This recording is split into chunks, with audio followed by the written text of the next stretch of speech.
good to see you. I'm just going to talk a bit about your experience in LAT, if that's okay. Yeah. So you've not been with us very long. I haven't.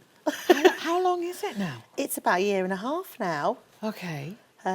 It's going quick, but going well, I hope. You feel like And one of the family? I do. I feel absolutely like one of the family, and I think I have from the very start.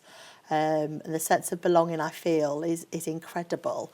I feel really supported by LAT, especially when I've not been doing the job for very long. It's definitely a big family feel, and that's what I love about it. Oh, thank you. It's okay. So, professionally, what have you found to be the benefits of being part of this particular Monty Academy Trust? I think for me, when you're part of a MAT and you're part of LAT especially, I think, like I said before, it's that real sense of belonging that you shared, a really common vision. We're all on the same page, we're all striving for the same things. And I think for me, since starting here, I think that's been really prominent for me, that we all know which direction we're going in. Professionally, we're really well supported by the team of people that sit behind us. And I think they're often sitting in the background and you don't know they're there, but there is such a team of experts, knowledge, strength, which help me professionally, especially as a new head of school. Things like our central team, the services that sit behind that, our HR advisor, our colleague services are excellent, our education team that are supporting us, the estates, the finance, it's all just one part of a massive family which really hold us up and support us in everything we're trying to do. You said then we all move forward in the same direction. So for some people listening, that might imply that there was only one direction and you had to be going the same way as everybody else.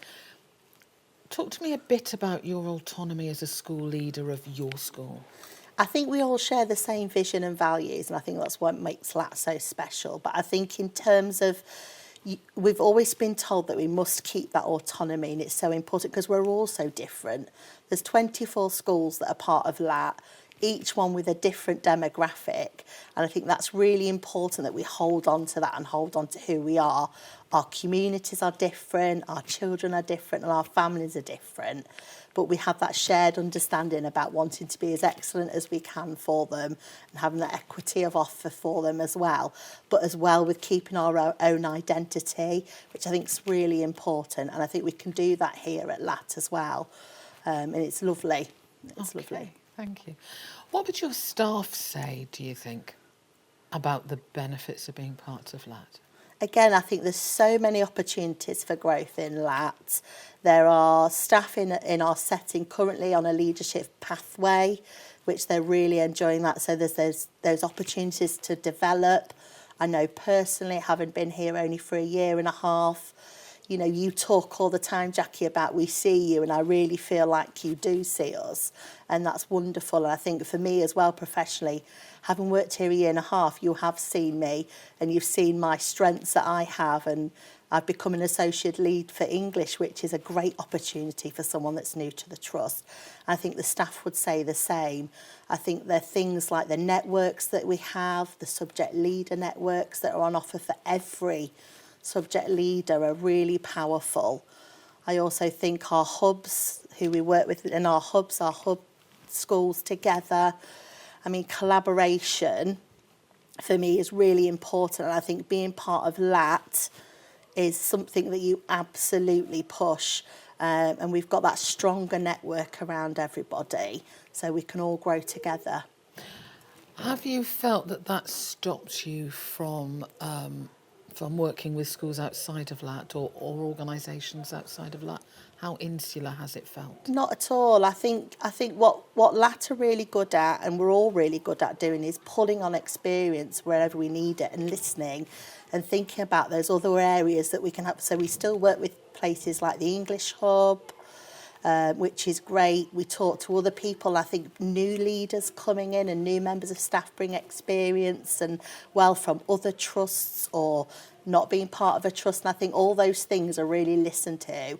I know I worked for another multi-academy trust before coming to LAT, which was a great trust to work for, but I've brought some of those things over to my setting, and it's been really well received, and people have really listened to that as well. So absolutely not. I think it's collaboration is bigger than just LAT, and it's bigger than us, and we've all got to work together because we all want our children across the land to be amazing, you know. Yeah, thank you.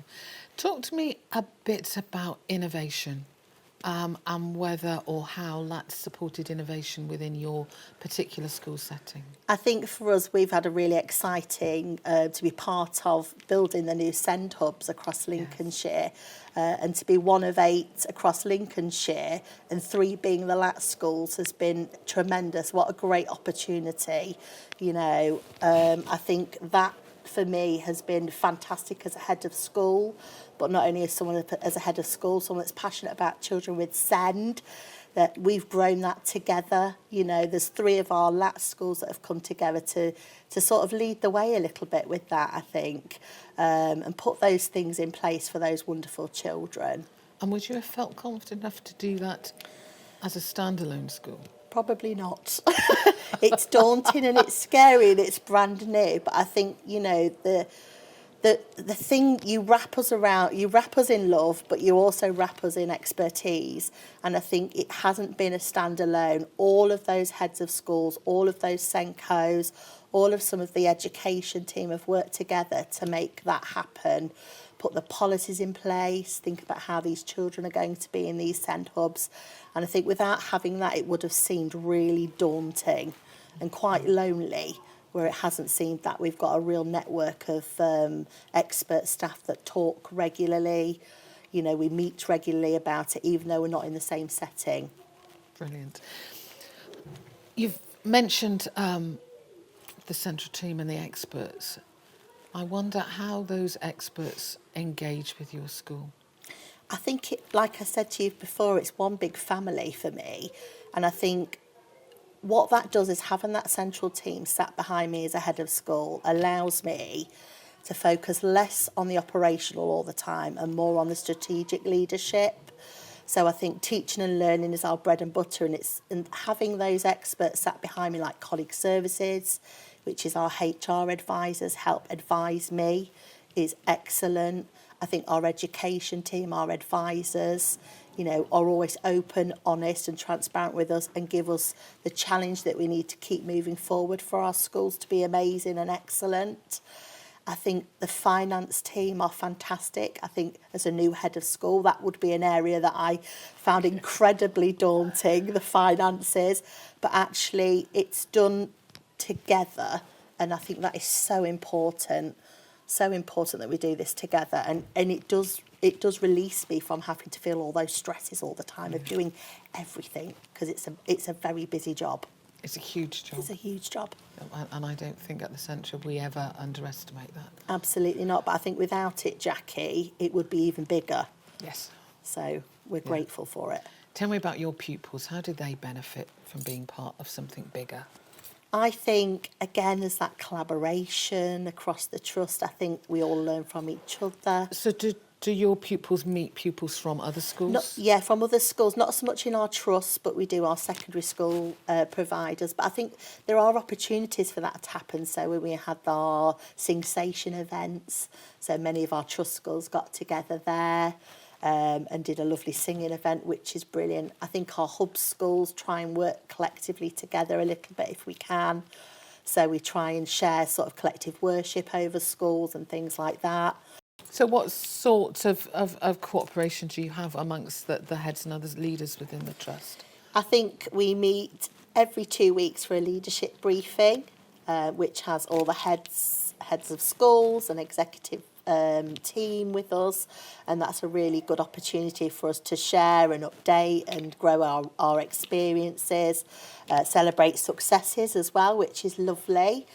I think we have our head teacher days as well, where we meet together, and like I said before, it's lovely to have that sense of belonging, to know every single other leader in the trust is quite powerful.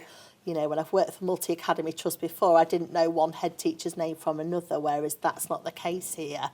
You know us all by name. I know everybody, and that's fantastic. Okay. So I've got two more questions. I think the next area, I'd just like to think about you professionally. So you said you've come in new to head of school. You've been with us a year and a half. Yeah. What opportunities do you think there are for you next? I think there's loads of opportunities, Jackie. I think you've already given me such a good one. I've got such a passion for English. And I think, you've seen that that's one of my areas of strength, and I've become an associate lead within that small time frame of working for LAT. And what that's done is it's allowed me to go into other LAT schools and support those with the English curriculum, which has been absolutely amazing. So I'm having a wider impact, not just in the school that I work in currently, but in every other LAT school as well. And I think that collaboration with other leaders and with the English team as well has been really powerful and really empowering for me as a leader, because I've not just sat and come in as a new head of school. I've also come in and been able to work some magic around the English curriculum, which I love so much. But I think in terms of opportunity for me, head of school for me is hopefully just the start. And I'd love to be able to grow with that. And I think things like the blueprint course that we had around leadership has been brilliant in terms of getting me to think a little bit differently about culture, about curriculum, about my next steps as well and where I want to go. Brilliant, thank you. If you were talking to some of your colleagues outside of LAT, and we know that multi-academy trusts still have got quite a bad reputation. People think they're going to lose their autonomy, that they're going to lose their school, that they're going to lose their ability to be innovative and creative in their professions. So if you were talking to them, what would you be saying? I think I'd be saying embrace the fact you've got that really expert team sat behind you, and there's a shared vision there, and actually that you aren't alone, and to not be alone in this world we live in education where it's really hard is amazing, and to have that network of people behind you but still be allowed to have your autonomy because your school's different from everybody else's is fantastic. I think I wouldn't be saying shy away from it at all. I'd be saying, in fact, no. Why would you not want to have a team of experts, a support network behind you, that sense of belonging by belonging to a multi-academy trust?